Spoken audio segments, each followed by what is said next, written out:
Hey guys, thank you so much for stopping by. This is Brittany Lee, the Bio Geek, my YouTube channel focused on biology education. My name is Brittany Foray, and today I'm going to kick off this video with my very first video of the skeletal system. So the skeletal system is broken up into two major parts. We have the axial skeleton, which consists of a lot of the midline structures, and the appendicular skeleton, which is going to include our shoulder girdles, our arm bones and hands, wrists, our hip girdles, leg bones, feet, and ankles. So the first few videos I'm going to do are going to focus exclusively on the axial skeleton. So today's video, I'm going to start with the most superior structure of all the axial skeleton, which is the skull. So in this video, what I do is I first walk you through each of the bones that you can see on the skull. So I go through things like the occipital bone, the vomer bone, the nasal bones, the ethmoid, the sphenoid, the frontal, parietal. You get the drift. So I start with those individual bones, where they're located, some of the different views on which you can see them.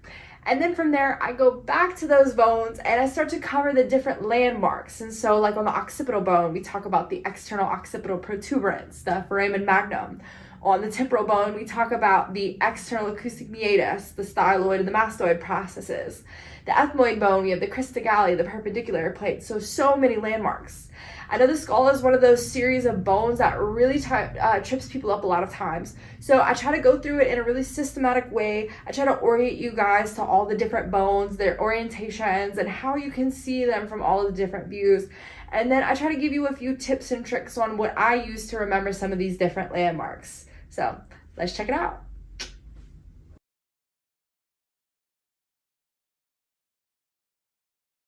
At the very front of the skull, you're going to find the frontal bone.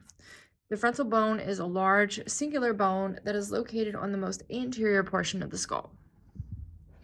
If you look immediately behind the frontal bone, you'll find a pair of bones located in the middle and superior portions of the skull, and these are going to be your parietal bones. If you turn this over and look at the skull from the back or from the posterior view, you'll find the occipital bone, which is the most posterior and single bone of the skull. Now let's turn it to view the skull from a lateral view, where you'll be able to see the temporal bone, which is a large bone that is situated around the ear. You can see the whole of the external ear here. Immediately anterior or in front of that, you'll find the sphenoid bone, which is a large, irregularly shaped bone, which you can see from three different views. In front of the sphenoid bone, you can find the zygomatic bone, which is another irregularly shaped bone, which makes up part of the cheekbone, as you see here. Traveling more anteriorly on the skull and located within the midline is going to be a pair of bones that is the maxilla, or maxillae. The maxilla are going to make up the upper jaw and contain holes in which all of the teeth of the upper jaw will embed into. Now let's follow that zygomatic bone and the maxilla all the way up to where we're going to find the bridge of the nose. The nasal bones are going to be the two bones that are most superior on the bridge of the nose and help to make up that uppermost part of the nose. Then looking inside of the orbit, we'll see the most anterior bone of the orbit, or the wall of the eye here. That's going to be the lacrimal bone. Now, if you look, you might be able to see this tiny little hole, which is called the lacrimal foramen. Foramen, for your reference, actually means hole. So anytime you see foramen, you should be looking for a hole. So this lacrimal foramen will be a good landmark for you to be able to identify that that is your lacrimal bone.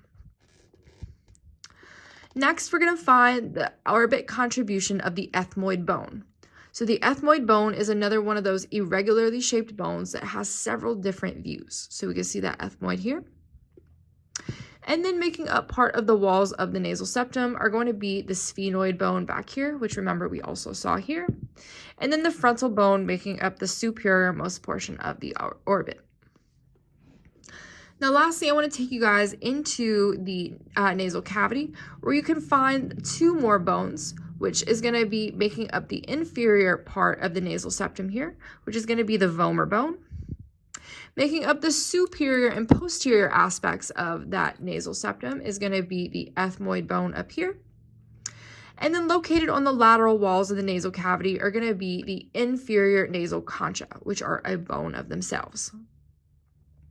The last bone I want to introduce you guys to is going to be found underneath the skull near the maxilla, and that's going to be the palatine bone here.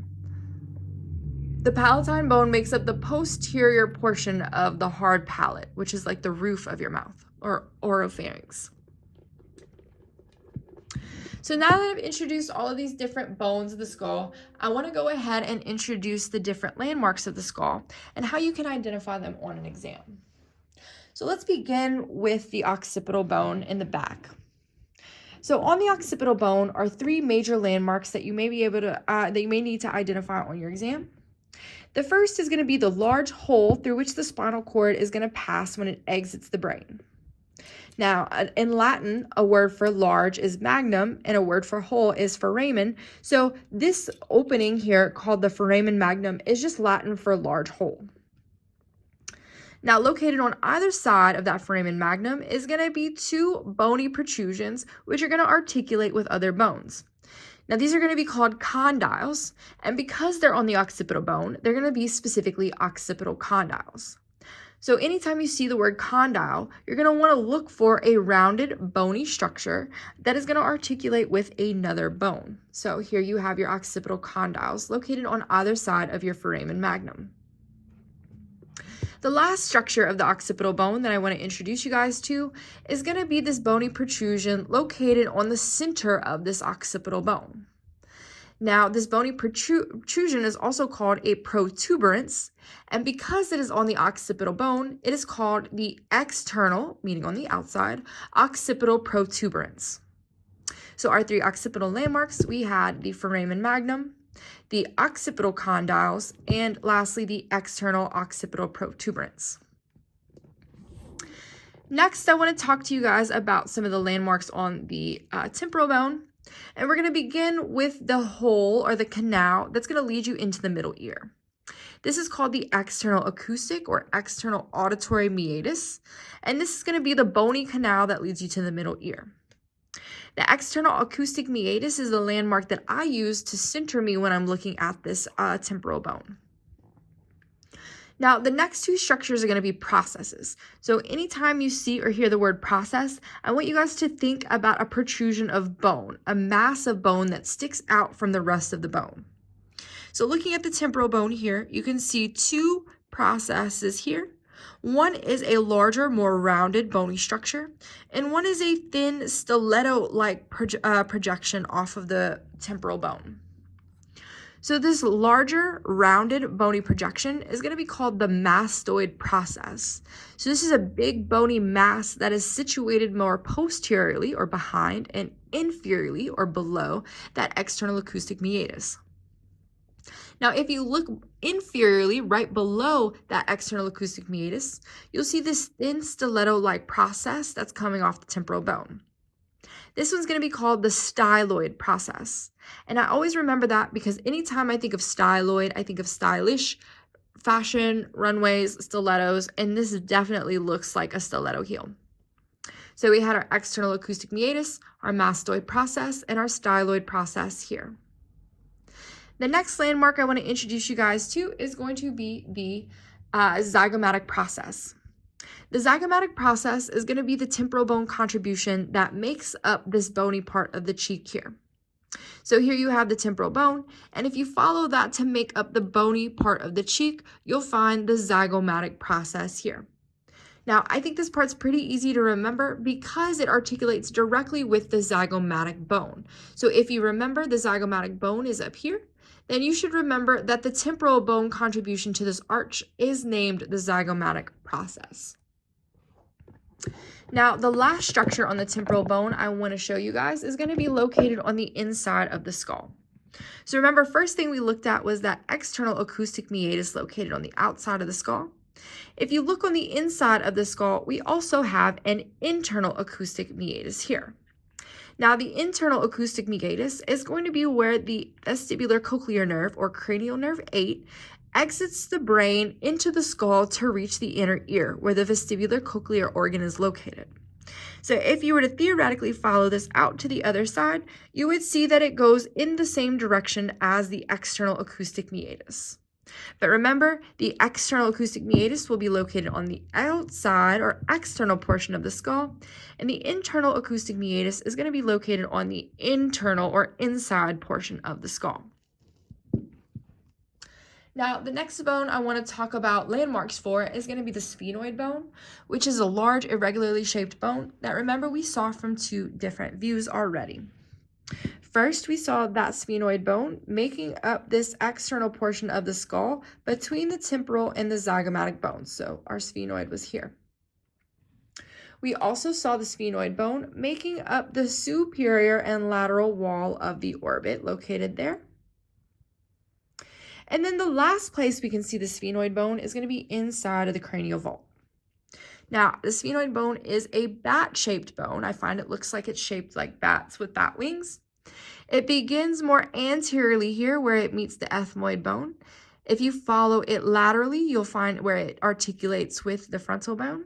If you continue to follow it laterally, it's going to make up this weird bat-shaped structure. Follow it sutural line more posteriorly, it's going to include a few different foramen. Back posteriorly and around over this way. Follow it right around these two foramen here. Back up to the lateral portion, and then back around to the front where it meets the ethmoid. That is your silhouette of your sphenoid bone here. Okay, and the suture lines on the skull are pretty good and easy to follow. Now, within the sphenoid bone, there are 3 different landmarks you have to identify. Let's start with the first one that is located right in the center of the skull here. This is going to be the sella turcica, which translates in Latin to something about a saddle. Now, if you look at it from the side, it kind of looks exactly like a saddle that you would sit in to ride a horse. So just remember that the sella turcica is the saddle-like structure in the center of the sphenoid bone. And just to further your education, the sella turcica is going to be the site where the pituitary gland of the brain sits in. If you know anything about neuroanatomy or neuroscience, you might know that the pituitary gland is a really, really delicate structure that's held on only by a really thin piece of tissue. So making sure it's situated in a bony protectant structure such as the sella turcica is going to be really important to its survival. Next are going to be the optic foramen and the superior orbital fissure. These are going to be 2 structures that carry cranial nerves and blood vessels to the orbit to feed the muscles and the eye itself. So the first one we have is called the optic foramen. And if you look on either side of that sella turcica at the anterior portion of the sphenoid bone, you'll find these 2 little holes here, which are your optic foramen. The optic foramen is the hole through which the optic nerve is going to travel when it exits the skull and enters into the orbit to meet up with the retina, which is the photoreceptor organ of the brain. Located immediately above the optic foramen, you'll find the superior orbital fissure. Now, the superior orbital fissure is going to be where 3 of your cranial nerves and some of your blood vessels and arteries are going to pass through to reach the orbit. So first you're going to have the cranial nerve 3, the ocular motor. Then you'll have cranial nerve 4, which is the trochlear, and cranial nerve 6, which is the abducens. All 3 of those cranial nerves travel to the orbit through the superior orbital fissure. So anytime you hear the word fissure, you should think of a slit, and anytime you hear the word foramen, you should think of a hole. So superior orbital fissure here, and then optic foramen here. The next few structures I want to talk about are going to be located on the ethmoid bone. Now, remember we saw the ethmoid bone from the inside of the orbit here on the inside, more medial aspect of the orbit. You can also see the ethmoid bone located in the middle, making up the nasal septum and part of the walls of the nasal cavity. But you can also see the ethmoid bone located inside of the skull at the anterior portion here. So during development, the frontal bone is actually going to fold inward to make up part of the floor of this cranial vault.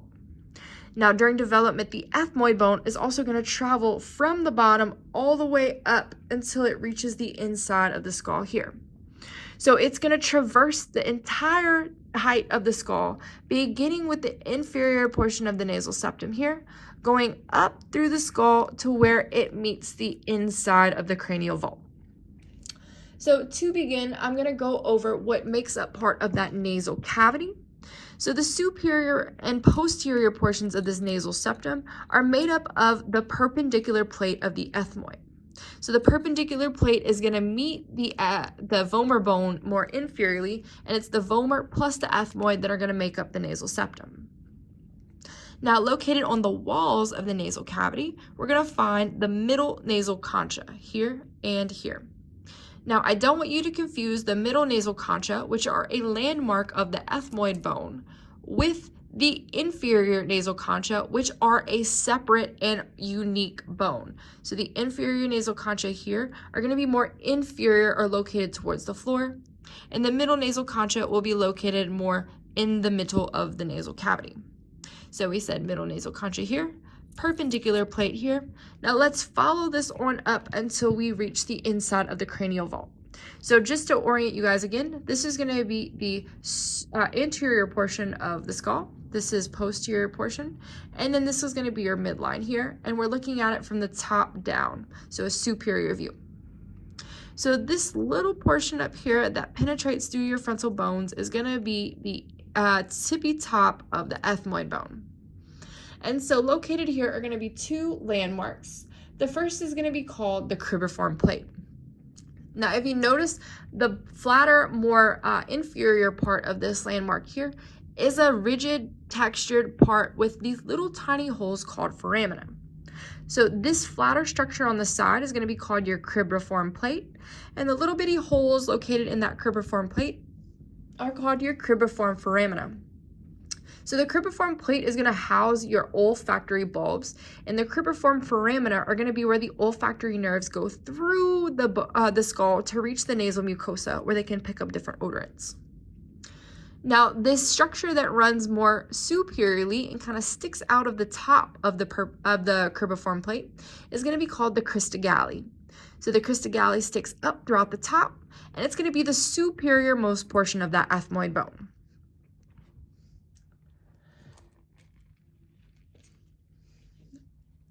Next, I want to talk about two landmarks on the maxilla. The first is going to be the hard palate. So looking underneath the skull, you can see the part of the maxilla that makes up the roof of the oropharynx, or the bony part of the upper roof of the mouth. That's going to be the hard palate, or the palatine process, depending on the source. Next, we're going to have this bony, dense part located on both sides of the maxilla. And this is going to be the body of the maxilla. So anytime you see or hear the word body, that's going to be a thick bony mass, the big dense part of that bone. So this is going to be your maxilla, the body of that maxilla here. I mentioned this being your hard palate, the contribution of the maxilla to the roof of your oropharynx, so the roof of your mouth. And I'm not sure if I remembered to mention that this is called your palatine bone. So the palatine bone is located posteriorly, or right behind the hard palate of the maxilla. So this is your palatine bone, and this is the hard palate of the maxilla.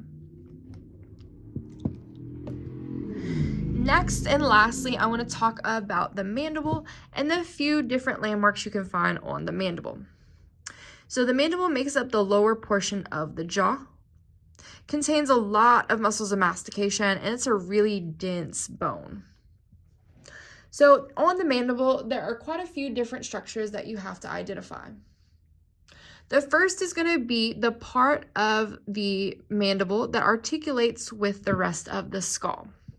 So it sits in the skull like this. So it's going to sit in the skull like this. So you see that this posterior process is the part that's going to articulate with the temporal bone. Now, I'm realizing I forgot to mention that this fossa, or this small, shallow indentation here on the temporal bone, this is called the mandibular fossa. And that's going to be where the mandible articulates with the temporal bone. Now, it's specifically this posterior process called the mandibular condyles, or the condyles, that are going to articulate with that mandibular fossa. Now, located more anteriorly, you'll see this other bony process that sticks up superiorly, and these are going to be called your coronoid process. So the coronoid process is going to be anterior to those mandibular condyles. Next, we're going to have the ramus, which is going to be this angular part over here of the mandible. Same with the other side here. And then the body, which is going to be this dense bony part located here on either side of the mandible. So that's going to be the body of the mandible. On the front part, located in the midline on the exterior portion of the mandible, is going to be the mental region of the mandible. So on the center in the midline, you're going to have the mental protuberance, which just like we had with the occipital protuberance, the mental protuberance is going to be a protrusion of the bone in the mental region, which is the midline on the exterior of the mandible. Lastly, on the exterior of the mandible, you're going to have a pair of foramina located on either side of the mandible, and these are going to be your mental foramen. Now, I don't want you guys to confuse the mental foramen, which are located on the exterior portion of the jaw, with the mandibular foramen, which are located on the interior portions of the jaw. So you can see these mandibular foramen here on the inside of the mandible, and this is going to be where a contribution from the V3 of the trigeminal nerve is going to enter the jaw to innervate the teeth within the gums. Now, this concludes all of the landmarks of the face and of the skull. So I'm going to really quickly go back and quiz you guys to see how much you remember. So this portion of the ethmoid bone that pokes out most superiorly is called the crista galli. Very good. This saddle-like landmark in the center of the sphenoid bone is called the